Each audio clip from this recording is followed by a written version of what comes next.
look guys, so what I've been doing is this. So let's say I attack the back. For example, let you put your head that way. I'm taking an S mount here. I'm your back. So let's say I got him in an S mount here. I went for a back take right here, okay?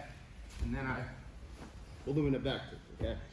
So what I like to do to get a body lock, you have to be at an angle. Your spine can't be perfectly aligned with their spine. So I have to be at somewhat of an angle so I can get my knee from hip to hip. I call this the hip hook, okay? Because it's a hook and it can also pull, control his leg. It can also push and so forth. So for a body lock, I can get here and have a good control, continue to attack the neck. If you want to tap somebody with a body lock, what you need to do is you need to make sure your toes are pulled back. When you do body locks, make sure your toes are never straight because you're doing a foot lock and you don't want a foot lock. You want a body lock. So if you want to actually tap the person, you listen to their breathing and you flex your thighs, pull in, and then what I like to do is also stretch them out right here. And then every time I hear them breathing and exhaling, I tighten. So he can't inhale. Similar to like concept of an anaconda, okay? Now, just because you're here, remember, this is the escape side. This is obviously the underarm side. The top arm is the choking arm. I like to get here because I have more options to attack from the top side with my top arm here. But sometimes they undo your body lock and you get hooks right here, okay? Now, I'll still attack, but whatever the case may be, he's defending his neck and maybe he takes his left hand and removes a hook. Yes, yeah, and he'll step right there, so it's hard for me to put the hook back in.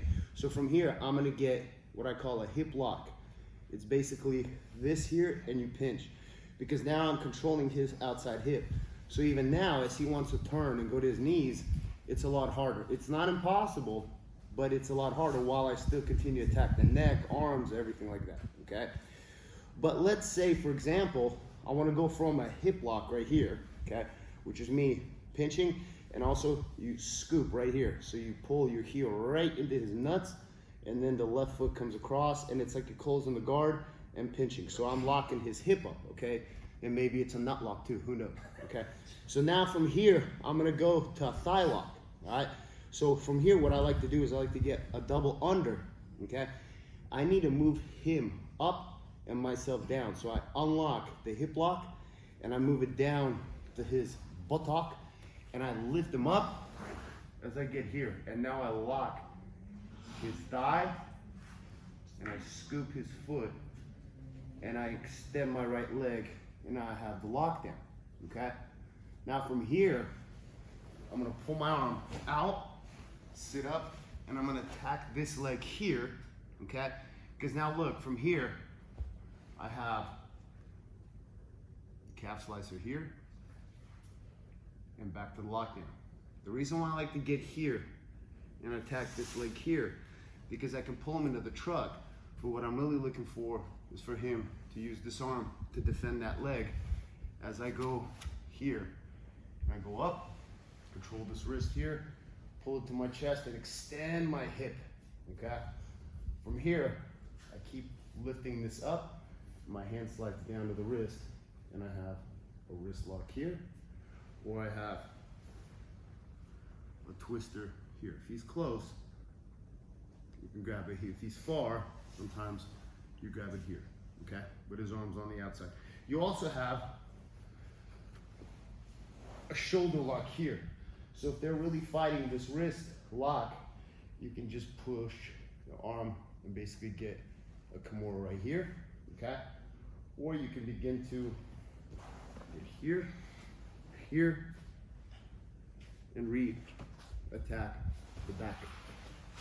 And we're back to the body lock, okay? Very effective, all right? So you go from body lock to hooks, so you get your points in competition, because body lock doesn't give you points. Then from here, let's say he removes it, or maybe you remove it.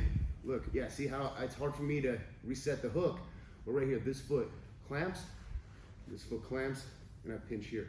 So even if I were to let him go, it's hard for him to turn, okay? He's got to at least push this off. So if he pushes that off, then you get a figure 4 on the thigh. Second you get that figure 4, you automatically scoot that leg and extend your right leg because that's what locks it. If he keeps it bent, pull it in, and you have a calf slicer. But your toes have to be back here. So now as I sit up, I go through here, and I attack right here. You have to just bait that arm here, lift. So you're just basically creating like an opposite pressure.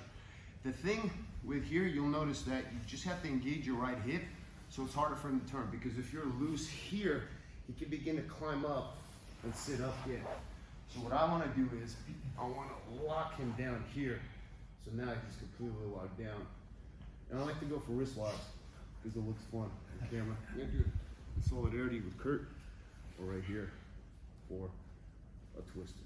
All right, so go for a body lock, hip lock, thigh lock, lock down, wrist lock, shoulder lock, and then back to the body lock. All right, let's try it. 1, 2, 3. If you understand this cycle, you're able to catch at least one of these, if not a very good control, when you're taking the back. So